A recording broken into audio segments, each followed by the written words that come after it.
বিসমিল্লাহির রহমানির রহিম। আজকে মাননীয় প্রধান উপদেষ্টার ডাকে আমরা এখানে সকল রাজনৈতিক দলগুলো নেতৃবৃন্দ সমবেত হয়েছিলাম। এটি বাংলাদেশের ইতিহাসের একটি নজিরবিহীন ঘটনা। এই জন্য আমরা সর্বপ্রথম প্রধান উপদেষ্টা মহোদয়কে আমরা ধন্যবাদ জানিয়েছি। সেই সাথে আমরা সর্বপ্রথম আজকে যে বিষয়ে সকল রাজনৈতিক দলের নেতৃবৃন্দ একমত হয়েছে যে ভারত এবং ভারতের যে বাংলাদেশ নীতি, ভারতের বিভিন্ন রাজ্যে বাংলাদেশের উপহাই কমিশন সহ বাংলাদেশের জাতীয় পতাকার বিরুদ্ধে যে অবমাননামূলক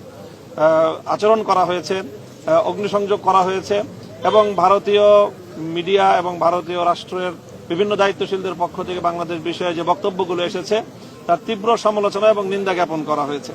সেই সাথে বাংলাদেশের অন্তর্বর্তীকালীন সরকারের ভারতের এই আগ্রাসী মনোভাবের বিরুদ্ধে যে আত্মমর্যাদাপূর্ণ যে সাহসী পদক্ষেপ, সেই সাহসী পদক্ষেপের সাথে সকল রাজনৈতিক দল সংহতি প্রকাশ করেছে এবং তাদেরকে সাহস জুগিয়েছে এবং ভবিষ্যতে যে কোনো রাষ্ট্রীয় পদক্ষেপের সাথে, সরকারের পদক্ষেপের সাথে সকল রাজনৈতিক দলগুলো একমত থাকবে এবং তারা সংহতিতে থাকবে, এই প্রতিশ্রুতি দেওয়া হয়েছে। সেই সাথে আন্তর্জাতিক গণমাধ্যমে ভারতের এই যে অপপ্রচার, সেই অপপ্রচারের বিরুদ্ধে বাংলাদেশের অবস্থান তুলে ধরার জন্য বাংলাদেশের স্থানীয় জাতীয় গণমাধ্যম এবং আন্তর্জাতিক গণমাধ্যমে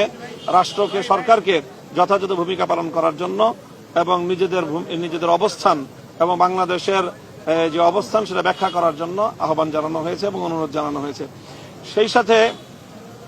একটি যে কোনো সিম্বলিক ঐক্য প্রকাশ করার জন্য রাষ্ট্রের পক্ষ থেকে যে কোনো একটা উদ্যোগ গ্রহণ করা হবে, এরকম একটি মতামত এসেছে এবং সরকারের পক্ষ থেকে সিদ্ধান্ত জানানো হলে আমরা সকলে ঐক্যবদ্ধভাবে সেটার সাথে আমরা অংশগ্রহণ করব। আমরা ঐক্যবদ্ধভাবে কোনো গোষ্ঠীও নয়, বরং বাংলাদেশের স্বাধীনতা এবং সার্বভৌমত্বের প্রশ্নে সকল সংকীর্ণতার ঊর্ধ্বে বাংলাদেশের প্রশ্নে যারা আমরা ঐক্যমত, 5ই আগস্টের পর থেকে যারা বাংলাদেশকে নতুন বাংলাদেশ হিসেবে গড়ে তুলবার স্বপ্ন দেখছি, তারা সকলে ঐক্যবদ্ধভাবে আগামী দিনে বাংলাদেশকে আমরা রিপ্রেজেন্ট করব, সেই বিষয়ে আমাদের সকলের মধ্যে ঐক্যমত প্রতিষ্ঠিত হয়েছে।